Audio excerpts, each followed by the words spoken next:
Education loan എടുത്ത് medicine പഠിക്കാൻ പോകുന്നവർ വ്യക്തമായ ഒരു പ്ലാൻ ഇല്ലെങ്കിൽ ആക്ച്വലി നിങ്ങൾ പെടും. പൊതുവേ ഇന്ത്യയിൽ മെഡിസിന് സീറ്റ് കിട്ടിയില്ലെങ്കിൽ എല്ലാവരും പുറത്ത് നോക്കാറുണ്ട്. അപ്പോൾ അങ്ങനെയാണ് എബ്രോഡ് മെഡിസിൻ എന്നുള്ളൊരു കൺസെപ്റ്റ് എല്ലാവരും ചെയ്യുന്നത്.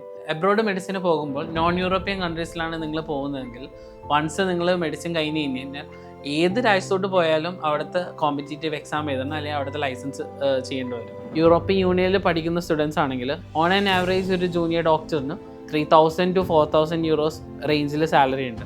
സോ അങ്ങനെയായാലും നമുക്ക് ഈ ലോൺ റീപേയ്മെൻറ്റിനൊന്നും ഇഷ്യൂസ് വരില്ല. അതേ സമയത്ത് നോൺ യൂറോപ്യൻ യൂണിയനിലോ അല്ലെങ്കിൽ ഇന്ത്യയിൽ എഡ്യൂക്കേഷൻ ലോൺ എടുത്ത് പഠിക്കുന്നവരാണെങ്കിൽ നമുക്ക് പണിയാണ്. So 99% of the students non European രാജ്യങ്ങളിൽ മെഡിസിൻ ചെയ്യുന്നവർക്ക് തിരിച്ച് ഇന്ത്യയിൽ വരിക അല്ലെങ്കിൽ FMG അപ്പിയർ ചെയ്യുക എന്നുള്ളൊരു ഓപ്ഷൻ ഉള്ളത്.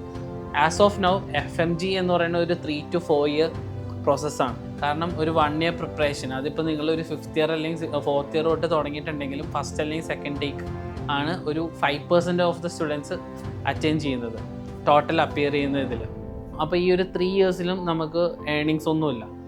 അപ്പോൾ ഓൺ ആൻ ആവറേജ് ഒരു 15 to 20 lakhs എങ്കിലും നമ്മൾ ആ സമയത്ത് കണ്ടെത്തി വെക്കണം തിരിച്ച് ഇന്ത്യയിലോട്ട് വരാനുള്ളതാണെങ്കിൽ.